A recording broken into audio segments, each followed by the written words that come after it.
Assalamualaikum warahmatullahi wabarakatuh. Waalaikumsalam warahmatullahi Kembali lagi di wabarakatuh. Krisnois Channel, Krisnois. Terus apa itu bang? Ketemu lagi di program acara kita, Ospek, obrolan seputar pekerjaan. Kali ini gua lagi bersama, lihat dari seragamnya Karang Taruna.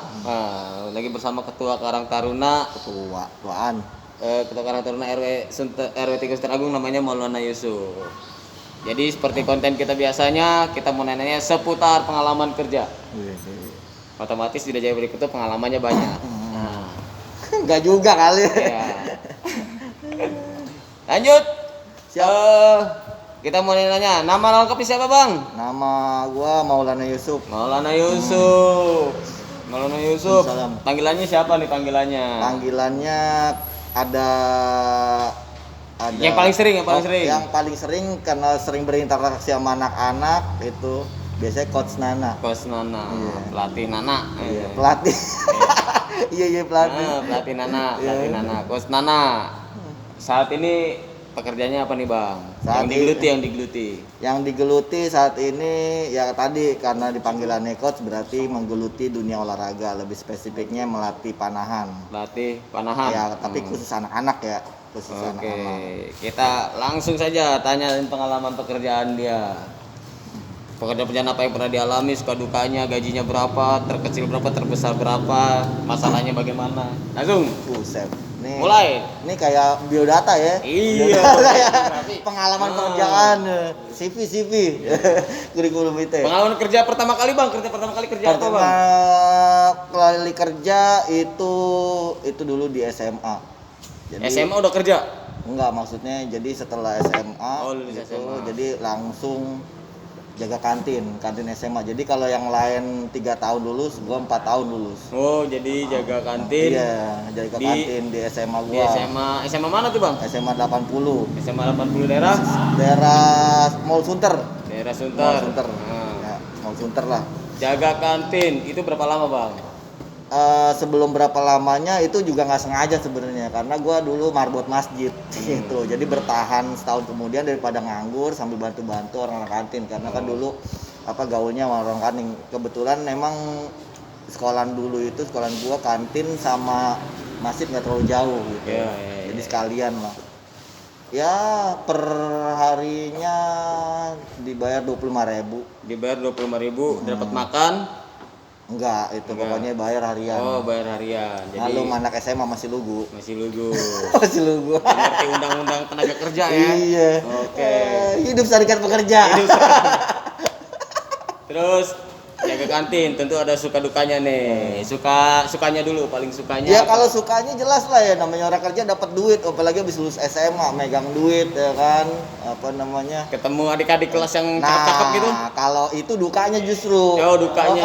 Digodain. Bukan digodain, mentalnya kita kan ibaratnya kalau pas baru lulus itu ada adik kelas, jadi otomatis kan kenal tuh. Jadi wah kok jadi jaga kantin gitu kan, mental malunya tuh gitu kan, jadi malu. Nah, itu dukanya lah, malu gitu. Agak malu ya. Malu lah jelas. Ya, apalagi usia muda ya kan? Tapi yang ini jangan diikutin. Oh, boleh diikutin, jadi semangat berusahanya. Iya, maksudnya kalau mau dagang malu. Kalau malunya jangan diikutin. Kalau mau dagang mah dagang aja. Tapi budaya malu perlu. Oke. Gizi semua nih sama bos nih. Gizi semua omongannya. Sama ketua Karang Taruna RW 03 Sunter Agung. Lanjut, setelah jaga kantin di sekolah SMA 80, pekerjaan apa lagi Bang Duti? Ya kalau itu sih nggak lama ya, sekitar hampir 1 semester. Terus sempet nganggur beberapa tahun, 3 tahun kurang lebih nganggur 3 tahun tapi ikut komunitas gitu. Dan alhamdulillah waktu itu komunitasnya komunitas hobi karena suka outdoor ya, jadi naik gunung gitu kan. Terus juga kumpulan orang itu ada sampingan, ternyata di komunitas itu ada sampingan ngisi-ngisi LDK gitu, ngisi-ngisi outbound. Nah di situ bakat gua keluar. Oh, bakat naik gunung apa bakat apa ini? Bakat ini ngisi outbound. Jadi trainer lah bahasanya dulu. Trainernya gitu. Ya itu ospek anak SMP, anak SMA gitu, LDK LDK. ya terutama di bagian outboundnya lah. Iya. Ya Bu, makasih. Terus sukanya ikut Langsung aja itu ya. Mau ini ikut tim Berapa, Bu? 15.000 3.000. Tim apa tuh? 5 tadi. ikut tim tadi outbound. Kasih Oh ya. iya. sukanya. Wah, kalau sukanya Sorry enak. tadi kepotong salah Iya, iya. pesen kopi. Apa namanya kalau Sukanya. sukanya jelas ya, kita jadi trainer itu jadi apa namanya, melatih keberanian apalagi kan ngomong di depan orang banyak gitu, public speaking. Nah ini nih yang gua dulu waktu SMA gua nggak pernah belajar gitu karena gua marbot gitu kan. Jadi teman-teman gua dapat kesempatan berbicara di umum, gua hanya fokus ngerjain kebersihan masjid gitu kan. Kerja kebersihan masjid. Jadi gua nggak dapat kesempatan, tapi di komunitas ini gua dapat kesempatan gitu kan, ngisi outbound, ngobrol di itu, ngarahin anak-anak ya. Itu kan namanya public speaking kan harus sistematis berbicaranya ya. Iya.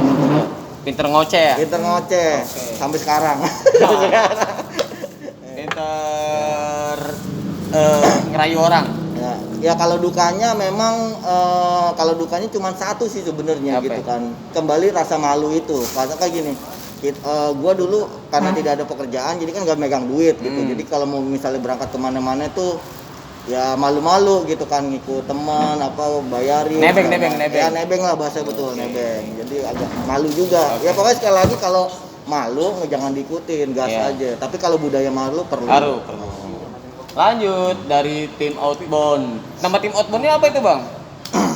Dulu sih baru ikut-ikut aja gitu kegiatan-kegiatan di alumni, belum ada nama spesifik atau perkumpulan khusus gitu. Dan itu terjadi setelah udah itu nanti terjadi sekitar 2014 sampai 2015 gitu. Itu namanya tim Unventure Semut. Tim Semut Ya, nama tim tim Semut. Tim Semut. Lanjut dari tim Semut, pekerjaan apa lagi? itu 2014, setelah itu belum nyampe gitu. Ya. Nah setelah itu ya alhamdulillah karena dulu memang suka olahraga, voli, berprestasi, diajak tetangga juga berprestasi voli gitu kan di sekolahan alumni 13. Dia kerja di Ritz-Carlton ya. Ritz-Carlton di itu hotel. Bagian laundry, kebetulan bosnya nyari apa pemain tambahan buat voli ya, pemain voli untuk dimasukkan ke timnya gitu, dicarilah direkrut. Nah kebetulan gue suka voli, gue diajak gitu kan. Jadi masuk kerja karena punya prestasi bidang olahraga. Jadi punya prestasi di olahraga itu bisa untuk punya pekerjaan juga, bahkan jadi PNS, jadi tentara bisa. Iya. Ini kalau ini kebetulan dia ngambil yang santai-santai aja, jadi laundry dia. Di Ritz-Carlton yang waktu itu pernah di mana tuh, daerah mana tuh? Itu daerah Kuningan. Daerah Kuningan yang pernah dibom. Nah, kalau pada saat pernah dibom itu gua berada di lantai bawahnya. Oh, itu mungkin salah satu dukanya tuh, Bang ya. Enggak sih, enggak dukanya juga. Enggak duka juga. Iya, itu gimana perasaannya Bang? Itu bukan bom itu, Bang? itu bukan duka sih sebenarnya, karena udah terjadi ketakdir ya. Ya kan kita nggak tahu namanya bom meledak kan, bukan duka sebenarnya. Ya kalau namanya bom meledak atau ya alhamdulillah juga struktur bangunannya juga estetiknya bagus, jadi kita nggak terlalu berasa, tahu-tahu pas udah keluar rame gitu. Rame. Jadi sukanya waktu di laundry. Kalau di laundry ya memang walaupun bahasanya harian ya, kalau bahasa kerennya itu daily worker. Daily worker. Iya, daily Padahal worker. PHR. Iya. Pekerjaan harian lepas. Pekerjaan harian lepas PHL. PHL. Lepas. Ya kalau dukanya ya alhamdulillah karena di sana bintang 5+ gitu kan, gajinya lumayan. Bintang gitu. 5+ plus atau gimana nih? Ya kalau yang plus-plusnya nggak usah di ini. Oh iya. Apa namanya? Ya jadi di sana tuh karena daily worker jadi bayarnya harian di sana tuh bisa sampai 100.000 per hari. Itu tahun berapa? Itu tahun 2006-an. Tahun 2006. Gitu. Itu ya, jadi udah lumayan ya harian. Ya, lumayan. 100.000. Iya. Ya kalau menurut gua sih gede kan. Gede. Apa namanya, selingkungan gua yang hanya lulus SMA masuk hotel kan. Cuman kalau dukanya tadi nggak bisa bahasa Inggris segala macem. Ya makanya cuma nyuci. Kan nyuci nggak perlu ngobrol. Iya. Tapi ada tim elitnya juga di sana gitu. Iya. Jadi kalau gua tuh bagian ada yang, penerjemah lah. Iya. Jadi kalau gua waktu itu laundrynya bagian yang ngurusin kayak kamar misalnya serbet apa namanya di kamar mandi ada towel gitu kan, anduk yang sifatnya banyak gitu. Makanya ya nggak kalah lah sama Pas Gibra lah. Bisa ngelipet-ngelipet gitu mah. Gitu kan. Lanjut. Itu tadi di laundry di Ritz-Carlton Hotel. Kalau dukanya emang itu butuh tenaga ekstra gitu kan. Pertama dari jarak rumah juga jauh, gua di Sunter ke Kuningan itu hampir tiap hari. Jadi kalau ibarat apa namanya kondisi ya bisa tua di jalan. Tua di jalan. Perjalanan kan kurang lebih 2 jam. Berarti dalam sehari 4 jam aja gua di jalan tuh dalam 24 jam gitu. Nah terus juga memang tadi kembali butuh tenaga ekstra. Di satu sisi ada jadwal latihan yang memang ya karena tadi tim laundry itu tim voli gitu kan. Jadi ada jadwal latihan, di kerjaan udah capek suruh latihan lagi gitu kan. Ya gitu dukanya. Jadi dan alhamdulillah gue memutuskan karena tidak kuat hanya 3 bulan. 3 bulan. 3 bulan. Walaupun gajinya lumayan gede. Lumayan gede. Ya berani ngambil keputusan ya. Ya insya Allah. Setelah dari laundry, kerjaan apa lagi nih Bang? Nah kalau setelah dari laundry sempat nganggur juga sekitar 6 sampai 1 tahun. Nggak usah ngomongin nganggur nih, kita ngomong pekerjaan. Pekerjaannya ya. Kerjaan apa? Biar tahu juga nih pengangguran juga bisa berdaya guna. Gitu ya. Itu. Sibuk nganggur. Oh iya sibuk nganggur. Oke, siap. Nah apa namanya itu diajak juga sama teman karena ngelihat nganggur mungkin kasihan, suruh teman-teman itu kerja di farmasi. Nah terus punya rekanan bos gitu kan, sama juga farmasi, beda ekspor impor. Tapi boleh nyebutin perusahaan asal baik-baik boleh. Iya. Boleh. Kalau teman gue lupa namanya. Nah kalau bos gue ini PT Gema. Lo mah teman sendiri lupa namanya gimana? Iya, gue mah gampang ngelupain temen. Oh, iya. Jangan diikutin yang kedua ya, jangan iya. diikutin, ngelupain temen, jasa temen jangan dilupain. Lupain temen gampang, mantan susah banget dilupain. Iya. Nah itu di PT Gema itu dia ternyata punya satu usaha bidang lain, ekspedisi juga, tapi namanya Titipan Kilat. Nah karena baru buka Titipan Kilat, Titipan Kilat gitu. Nah karena bos yang PT Gema ini nyari orang melalui teman gue itu, makanya gue dihubungin gitu. Pas gue suruh kontak ke bosnya, ya baru kontak hari ini, besok suruh masuk kerja gitu. Mantap, fungsi teman tuh ya. Tapi lu lupain temennya? Iya parah ya. Kalau teman sih nggak dilupain, maksudnya kerjaan temennya gua kagak tahu. Kirain temennya dilupain. Enggak lah, masih di RW 7 satu kelurahan itu kita. Kerja di ekspedisi sebagai ya banyak. Kalau di situ kan agen, karena di agen jadi nginput yang nerima juga, yang ngirim juga, nanti ngirim ke pusat itu misalnya bagian gudang yang nanti akan ron. Gitu. Jadi itu all udah nerima dari pagi sampai sore nganterin ke Rawamangun karena kan gudang logistiknya di sana. Nanti diserahkan ke tim pusatnya. Nah, tim pusatnya berangkat ke bandara gitu untuk dikirim ke daerah masing-masing tujuan. Itu berapa lama itu? Nah, kalau ini agak lumayan prestasi kalau menurut gua, kalau kerjaan 8 tahun. Prestasi bos ya, bertahan sampai 8 tahun. Ya betul. Ya kan? Tapi ada unsur-unsur lainnya yang bisa menyebabkan bertahan. Iya. Unsur apa itu? Berarti banyak senangnya dong, senang. Kalau banyak senengnya sih ya otomatis lah ya, karena ternyata memang agak lumayan sesuai dengan bidang gue juga gitu.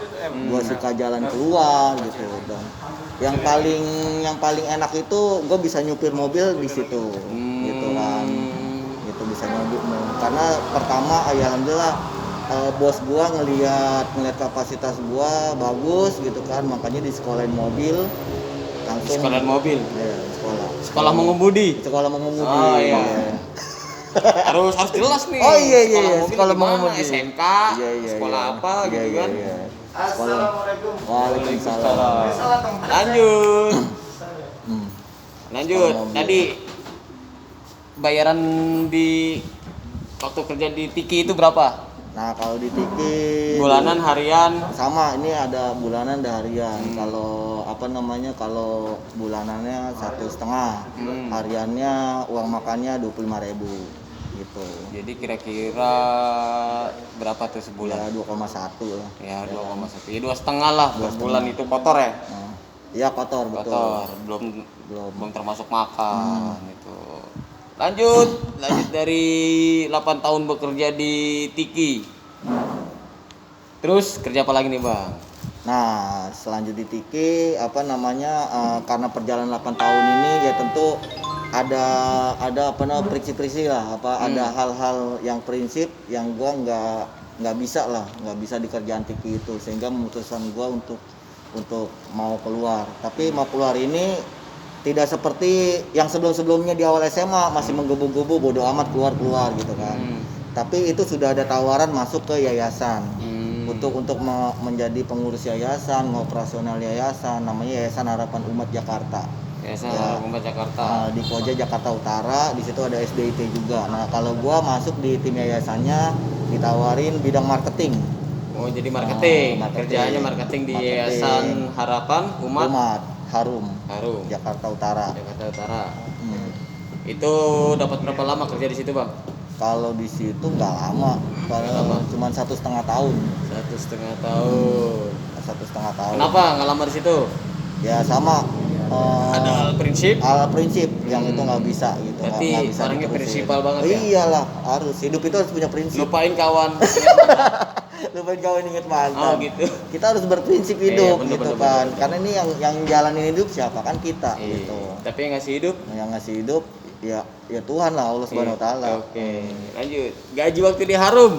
Nah, kalau di Harum sebenarnya memang lebih kecil. Lebih kecil. Jadi, kok mau? Lebih kecil. Jadi dari hotel nih gede ya kan, masuk ke Tiki lebih kecil. Nah, ini Harum makin kecil lagi. Gitu. Kok mau gitu? Bentar nih ada dokter nelpon. Nah, dokter nelpon. Kita pause dulu. Ya, dokter. Udah. Oke, setelah jeda tadi ada ya sedikit inilah iklan. Ya iklan. Ya kalau di Harum kalau nggak salah totalnya dulu 1,5 ya. Iya 1,5 per bulan. 1,5 per bulan. Sukanya. Ya kalau sukanya ya karena gua udah memang ada jiwa sosial, namanya yayasan kan kita kehidupan sosial gitu. Jadi agak nyambung lah sejalan dengan kehidupan. Dukanya. Ya kalau dukanya ya tadi terkadang kita ngasih apa ada tadi masalah hal prinsipal itu yang nggak bisa ketemu jalan. Keren buat saya. Lanjut. Keluar dari Harum. Nah ini keluar dari Harum yang gua gelutin dari itu sampai sekarang sekitar 3 tahun yang lalu. 3 tahun. Jadi 2017 tuh. Jadi gua gelutin di dunia panahan. jadi pelatih panahan. Ya alhamdulillah banyak lah senior di UNJ, banyak kenal gitu walaupun nggak kuliah tapi banyak kenal orang UNJ lah. Itu pelatih klub di mana itu, Bang? Kalau klub awalnya memang di Harum juga ada dulu karena gue juga diberi tanggung jawab. Yang kedua di Depok. Di Depok itu sekitar setahun gue belajar manajemen klub, melatih, membangun tim dan lain-lain. Nama klubnya? DSR Archery Club. DSR Archery Club. Nah, gue coba izin untuk buka cabang di Jakarta Utara itu di Islamic Center. Nah, di Islamic Center ini udah dan setelah itu ya. Lagi interview ketua Alhamdulillah dulu. Iya. Iya. Nah, udah setelah itu ya gua keluar juga karena sudah berhasil bangun karena gua di wilayah Sunter, gua kembangin lagi. Intinya gua kalau di panahan ini itu gua punya tugas untuk mengenalkan ke semua orang. Ya, mengenalkan panahan. Ya, pernah dari Depok dikenalin ke wilayah Jakarta Utara, daerah Islami Koja, dan gue kenal. Ya kalau di Koja dikenal, masa daerah gue kan nggak kenal. Iya, benar. Gue kenalin. Nah, ini kerjasama sama komunitas pemuda Cempaka. Komunitas pemuda Cempaka, wilayah Cempaka. Iya. Oke. Siteragung. Oke. Tadi sedikit banyak kita sudah nanya pekerjaan dari Ketua Karang Taruna RW 03 Senteragung, suka dukanya, pengalaman-pengalamannya. Jadi ambil positifnya, tadi ada yang itu boleh gimana budaya malu? Gimana? Iya, apa malu nggak boleh? Malu nggak boleh, tapi budaya malu boleh. iya budaya malu boleh. Oke, terima kasih. Sampai ketemu di aspek selanjutnya. Assalamualaikum warahmatullahi wabarakatuh.